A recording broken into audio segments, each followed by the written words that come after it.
왜 번거지 모자를 쓴 걸까요? 법적으로 이 행동, 압수수색 이틀 전이에요. 어떻게 보십니까? 저한테 왜 물어보시죠?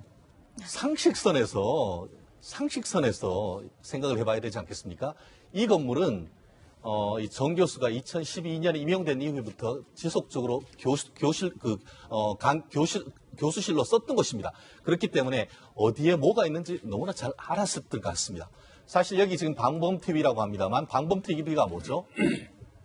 범죄를 방지하기 위한 것이죠. 예. 범죄를 방지하는 역할을 톡톡히 하는 것 같습니다. 그런데 지금 그 그림에서 봤듯이 이게 그 정 교수가 그날 이곳에 도착했는 것으로 추정되는 시간은 8월 31일 늦은 밤 내지는 8월 1일 12시 전후라고 추정을 하고 있습니다. 그런데 어떻게 된 심판인지 그때부터 밤새 계속 돌아가야 될 방범TV 내지 CCTV가 8시까지 결국 밤새 새벽 동안은 싹 다 지워졌어요.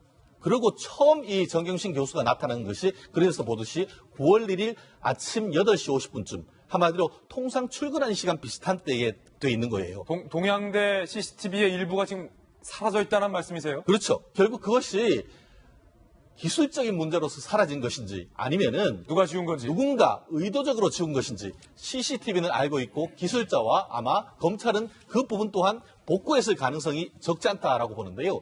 실제로 말씀드렸듯이 가장 중요한 것은 PC를 가지고 나오는 그 장면인데 그 장면은 실질적으로 지금 삭제되어 있는 거예요. 기록에. 그렇죠. 그렇다고 하면은 그것이 왜 삭제됐는지 이걸 밝히는 것도 굉장히 중요한 것이고 더불어서 증거인멸 이 부분과 관련해 가지고는 원래 증거인멸죄는 예. 자기 범죄와 관련해서 증거를 지우는 것은 사실 이른바 자기 범죄 비효권의 연장이라고 해서 처벌이 되지 않습니다. 그런데 혼자 있는 것이 아니고 다른 사람까지 같이 와서 했을 경우에는 그것이 이른바 증거인멸 교사로 해서 추가적으로 처벌될 수가 있고 더불어서 지금 오늘 같은 경우에는 단순히 이제 그 관련되는 그 표창장 위조를 넘어서 예. 굉장히 많은 언론에서 이 사모펀드와 관련되는 구체적인 범죄 행위와 관련되는 혐의가 줄줄이 나오고 있는데 그 부분과 관련해 가지고 이런 부분이 된다고 하면은 이른바 구속영장이 청구할 수 있는 증거인멸의 우려가 있다는 것에 대한 빼도 박도 못하는 증거가 될 수 있기 때문에 누가 누구에게 구속영장을 쳐요? 결국은 안타깝지만 검찰이 정경심 교수에 대한 구속영장을 칠 가능성이 현실적으로 높아지고 더불어서 아마 지금 우리가 무리로 짐작컨대 저 지금 그 PC를 옮기고 있는 예. 증권회사 직원에 대해서도 이미 참고인 조사를 했고 더불어서 경우에 따라서는 단순한 참고인이 넘어서 증거인멸을 했는 사람으로서 인지해서 조사했을 가능성이 상당히 높은데요. 만약에 저것을 의도를 부인했다고 하면은 저 증권회사 직원에 대한 구속영장 청구할 가능성도 배제하지 못할지 않나 싶습니다.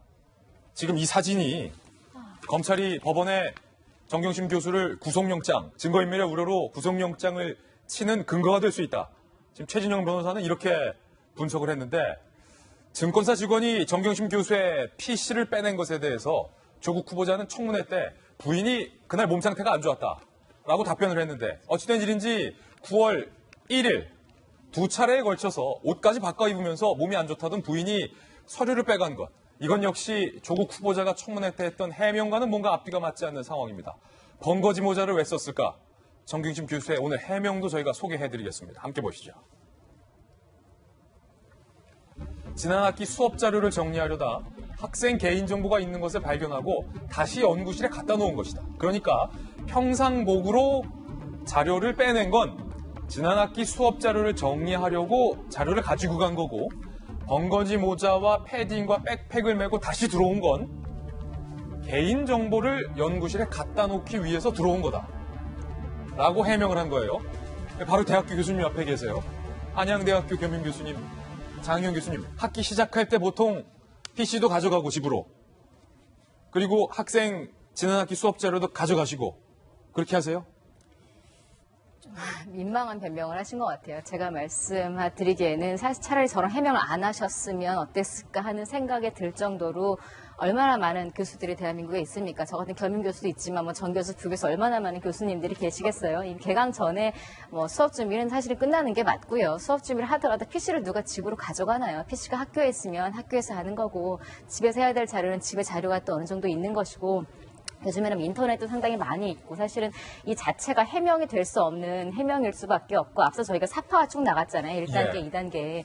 만약에 저 사파를 보여주고 우리 성인들이 아니라 전 어린아이들에게 저 그림을 보고 이야기를 하세요라고 하면 제가 볼 때는 앞서 5분, 10분 전에 이만큼 서류 뭉치를 가지고 나갔던 사람이 그 다음에는 이만한 백팩을 들고 와서 뚝딱 또 무언가를 챙겨서 나가는 듯하니까 누가 봐도 처음에 한꺼번에 가져갈 만한 자료가 다 안 되니까 그 다음에 가서 백팩을 가져와서 뭔가 집어넣고 갔을까라는 이런 추측이 가능한 물론 이게 팩트라는 이야기는 아닙니다만 예.